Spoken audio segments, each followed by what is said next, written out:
नमस्कार, सत श्री अकाल और गुड इवनिंग। शाम का टाइम है और 2 दिन से मौसम भी ठीक नहीं है। कुछ बारिश है, कुछ आसमान में बादल हैं और राजनीतिक पारा बहुत गर्म है।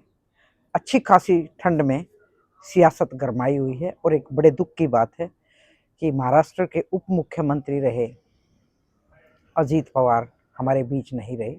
हमारी उनको सत सत नमन पहले।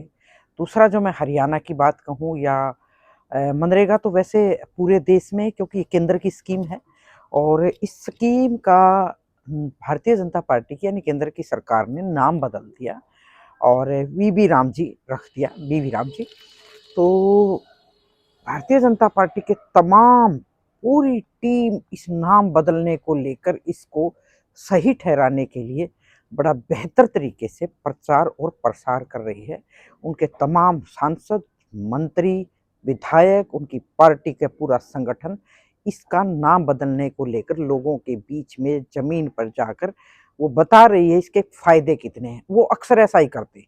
ये मैंने खास देखा, उनकी मार्केटिंग जबरदस्त है कि कोई नाम बदले या कोई नई स्कीम लेके आए तो उसकी मार्केटिंग इतने बेहतर तरीके से करते हैं कि जैसे नाम बदला तो लगता है कि बड़ा काम हो रहा है। मुझे नहीं पता आने वाले टाइम में उसके कितने फायदे और कितना नुकसान होंगे, लेकिन कांग्रेस इसके नुकसान बताकर कि एक तो इसमें महात्मा गांधी का नाम था वो हटा दिया और कांग्रेस का आरोप है कि अब दिन भी घट गए और इसकी जो फॉर्मेट है ना, इस पे जो काम करने की प्रक्रिया, जो तरीका, वो इतना जटिल कर दिया कि मजदूर के लिए वो एक, क्योंकि मजदूर इतना ज़्यादा टेक्निकल तौर पर नहीं अपडेट होता, बड़ी मुश्किल होगी। तो अब कांग्रेस का संगठन बन गया हरियाणा में, उत्तराखंड में।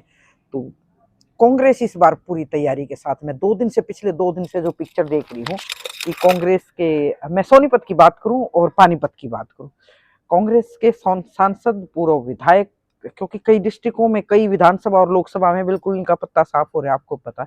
तो जो नए जिलाध्यक्ष बने हैं या प्रत्याशी रहे, वो बड़ी तैयारी के साथ लोगों के बीच में जाना शुरू कर दिया और जाना भी चाहिए, क्योंकि अब 3 बार हारने के बाद वो चौथी बार जिस उम्मीद के साथ वो देख रहे हैं कि भाई पता नहीं अब तो हमारा नंबर आएगा या नहीं, लेकिन इस मनरेगा को लेकर जिस तरह से वो फाइटिंग करते नजर आ रहे हैं, उसमें थोड़ा सा ऐसा लगता है कि शायद पार्टी गंभीर है या पार्टी के नेता गंभीर है। राहुल गांधी अभी जब 22 दिसंबर को कुरुक्षेत्र में जिला संगठन को उनको ट्रेनिंग दे के गए, वो उनकी ट्रेनिंग यही थी कि डरो मत और काम करो, नेताओं के चक्कर मत काटो। वो मूल मंत्र दे गए, लेकिन नेताओं के चक्कर तो काटने पड़ेंगे भाई।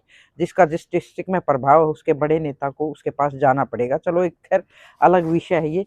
तो मैं देख रही थी सोनीपत और पानीपत की टीम, और भी मेरे पास काफी सारी वीडियो आई, मैं आपसे शेयर करूंगी।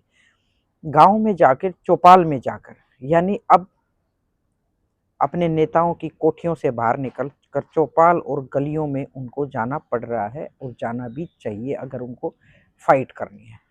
पार्टी जिसकी भी सत्ता होती है वो अपने फायदे गिनवाती है कि भाई हमने, और विपक्ष अगर मुद्दों के साथ सार्थक बहस करे और लोगों के बीच में अगर जाकर एसी की राजनीति छोड़कर अगर वो गलियों में जाती है, चौपाल में जाती है, तो शायद उसका कुछ प्रभाव पड़ेगा।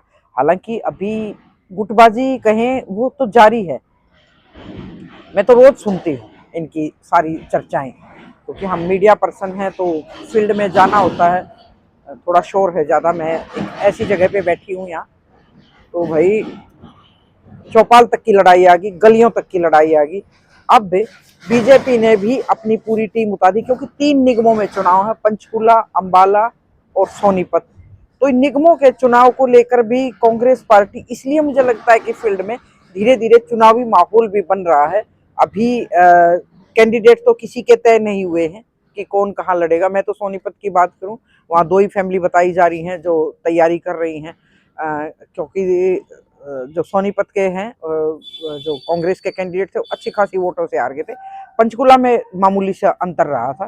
तो ऐसे में भाई मेयर का चुनाव भी इनके लिए बहुत बड़ी चुनौती है। लेकिन अगर वाकई में सब एकजुट होकर ये कांग्रेस वाले जिस तरह से गली की खाक छान रहे हैं, तो कहीं ना कहीं कुछ सीरियस हैं। ऐसा मुझे लगता है। लेकिन सिर्फ नेताओं की इस बार तो बल्कि मैं देखूं सह प्रभारी जितेंद्र बघेल सोनीपत में कल साथ थे, पूरी ड्यूटियां लगाई गई, धीरे धीरे कार्यकारिणी भी गठित होगी है इनकी।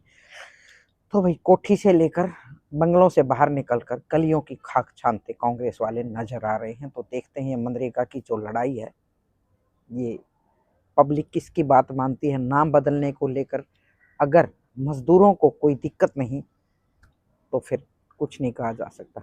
अगर कांग्रेस अपनी बात समझाने में इनको कामयाब हो कि नहीं हम ठीक थे, ये ठीक नहीं है, तो भाई बीजेपी के लिए भी आने वाले दिनों में थोड़ा पसीना आएगा। जो अभी तक बांसुरी बजाते थे कि कुछ भी हो आएगी तो बीजेपी, बांसुरी तो बजाते रहे, ऊपर से जो यूजीसी बिल आ गया है उसको लेकर पूरे देश में जो तहलका मचा हुआ है उस पर मैं अलग से बात करूंगी किसी के साथ बैठ के, क्योंकि मुझे भी उसके बारे में ठीक से जानकारी नहीं है। आधी अधूरी जानकारी के साथ मैं आना नहीं चाहती। तो मेरे पास किसी ने काफ़ी सारे फोटोज़ डाले हैं, जय भगवान आंतिल ने, और शहरी अध्यक्ष हैं कमल दीवान ने, और जो ग्रामीण अध्यक्ष हैं संजीव ने। उन्होंने कहा कि आप आ नहीं रहे हमसे हमें कवर करने, तो हम आपको फोटो भेजते हैं कि हमने देखो गलियों तक कैसे काम किया। तो डेली आधा आधा दर्जन गांव वो कर रहे हैं, जिलाध्यक्ष संगठन है। तो भाई आने वाले दिनों में तेज सर्द हवाओं के साथ साथ राजनीति और सियासी हवाएं भी गर्म होने वाली हैं। हमारे साथ बने रहिए, थोड़े दिनों में हम इलेक्शन की कवरेज भी दिखाएंगे आपको कि कैसा माहौल है बीजेपी का और कांग्रेस के बीच में। ज़बरदस्त भिड़ंत होने वाली है। बहुत बहुत शुक्रिया, नमस्कार, आदाब।